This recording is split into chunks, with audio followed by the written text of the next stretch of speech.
Bom, pessoal, vou mostrar o back-end, como que ele foi feito. Ele foi feito em Java, né? Spring Boot. Aqui são as classes de domínio, onde cada classe dessa representa uma tabela no banco e cada atributo desses representa uma coluna dentro do banco de dados. Ele é uma forma bem específica de estar criando, tá? E de estar fazendo relacionamento entre as tabelas. Ele tem os seus getSet, tem seu construtor.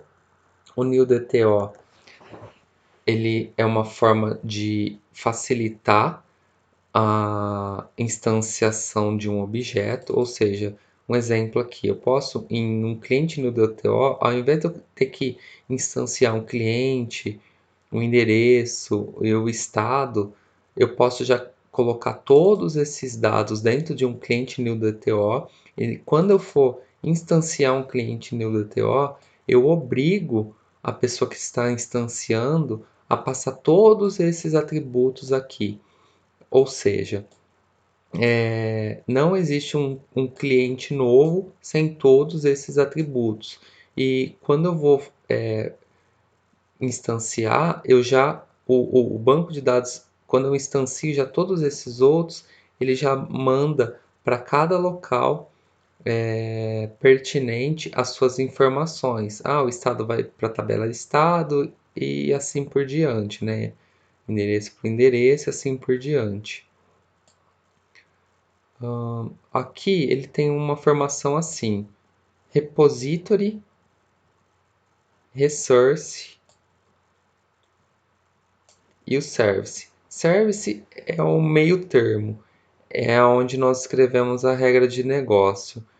É também o local onde a gente retira dados do banco e formata eles para nós estarmos devolvendo no resource. O que é o resource? Resource é onde nós temos a onde é feita a requisição. Deixa eu mostrar aqui. Ó, existem requisições get, put, que é um editar, o delete e também o post, que são requisições meio que ocultas ou que não tem um acesso deliberado. Agora o get a gente já tem um acesso maior, elas já são visíveis até. É que aqui no caso é um aplicativo, mas se fosse um site, a gente conseguiria visualizar elas aqui na barra de endereços. Bom, então aqui se a pessoa ela fizer uma alteração, ou se ela fizer uma inclusão de um dado, eu pego esse objeto aqui e trabalho ele aqui dentro do meu service. Trabalho em que sentido? Eu pego as informações desse objeto, envio para outro lugar ou instancio um objeto, ou se fosse fazer um cálculo, eu faria aqui no meu service.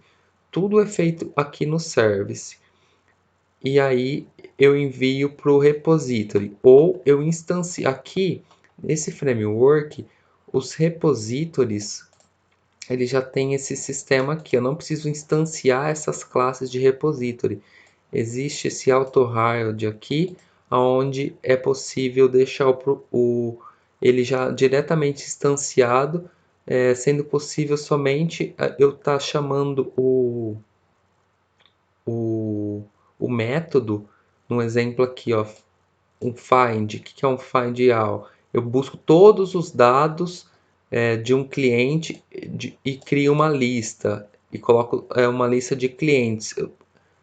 Ou aqui tem um exemplo de.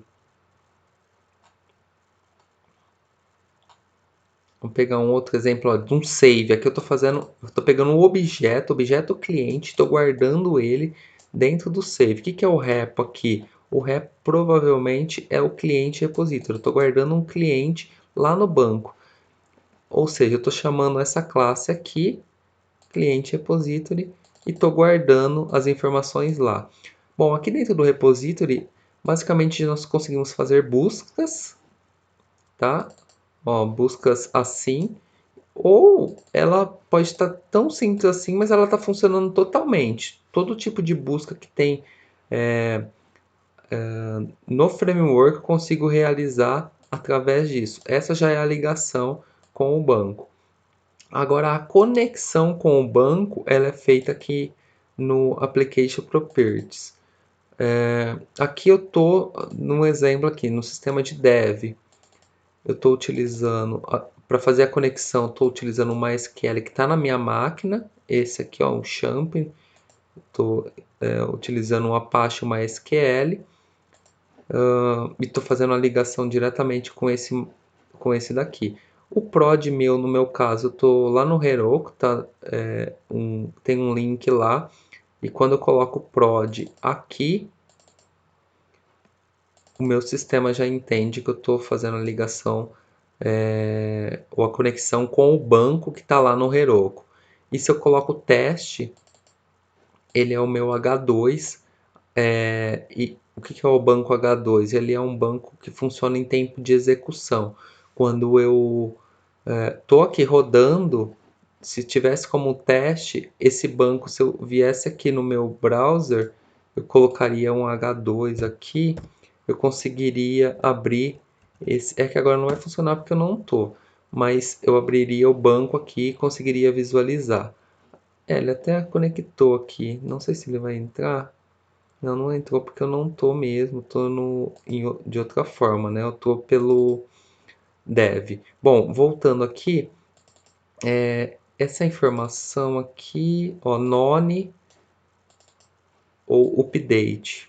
Update é todas as vezes que eu fizer alguma alteração hoje, lá, agora, lá no meu programa, como eu estou aqui nesse sistema de dev, se eu fizer alguma alteração, eu vou gravar no banco. Se eu tivesse como create todas as vezes que eu rodasse esse banco aqui, todas as vezes que eu rodasse esse sistema, provavelmente ele estaria duplicando os meus dados no banco de dados, tá? Por isso que o ideal é rodar a primeira vez como create e as outras deixar como update. Ou como none, se não quiser que afete nenhuma, não faça nenhuma alteração no banco de dados. Aqui tem algo meio que específico desse framework, do Spring Boot, que é o Security Config, aonde a liberação daquelas URL. Tá vendo essas URL? Se eu não fizer algumas liberações, tipo para o modo teste para o meu H2, eu não consigo fazer as requisições. Ele dá um problema de cores. É um sistema. O que é o problema de cores? Quando eu estou rodando esse sistema aqui, eu estou rodando o meu VS Code, por exemplo, e eu faço uma requisição lá para o meu Spring Boot, ele vai dar um problema de core. Se eu não fizer a liberação através do Security Config, ele não vai me deixar acessar, ele vai dar um problema de erro de cores. E aqui também é possível fazer limitações de URLs. Existem URLs de categoria, empresa, cliente. No meu aqui, por exemplo, se eu retirar algumas daqui e eu não vou conseguir mais fazer um post, por exemplo, eu não vou conseguir fazer um get, por exemplo, se eu retirar aqui, porque eu vou tirar o acesso, tá? Ou seja, essa é uma framework que traz muita segurança, por isso que ele é bastante utilizada. Bom, basicamente, estruturalmente, vai ser isso. Aí tem a questão do JWT, Authentication, onde o meu usuário ele gera um token e eu consigo armazenar esse token através do meu e-mail, consigo fazer validações e esse token ele fica aqui, ó, conforme a gente viu, por um tempo. Ele fica por um tempo e depois ele expira, tá? E através dessas classes aqui, bem padrões desse framework que a gente consegue utilizar. Existem vários sites, vários locais ensinando. Bom, não posso deixar de dizer também, tudo que foi feito nesse TCC e aqui nessa parte de back-end, eu segui até certo ponto um, um curso, né, na Udemy, fui seguindo e fui adaptando, fazendo adaptações para a minha necessidade, né, para as necessidades que eu tinha. Claro que a forma estrutural aqui, como esse service, o security, o repositories, eu não conhecia essa forma de a DTO não conhecia. Eu fui aprendendo tudo seguindo o curso e fazendo adaptações para a minha realidade, para o que eu precisava, né? Para também não fazer algo totalmente copiado e também, é claro, não deixar de aprender coisas novas, né? Nesse processo aqui, ele durou aproximadamente uns 6 meses. Eu aprendi muita coisa nova. Claro que nem tudo a gente grava na mente, grava de cabeça, mas vai ter muitas coisas aqui que a gente já vai saber lidar no nosso dia a dia e vai conseguir implantar em outros locais também. Bom, espero que vocês tenham gostado. Se ficou alguma dúvida, deixe aí embaixo. Se eu souber, eu vou estar respondendo. E deixe também dicas, né? Se você tem alguma dica para me dar a respeito desse projeto, tanto no outro vídeo que eu postei, se você tiver algo para me encaminhar, né? Alguma a famosa construtiva, né? Aquilo que vem para agregar, ou também, claro, se for falar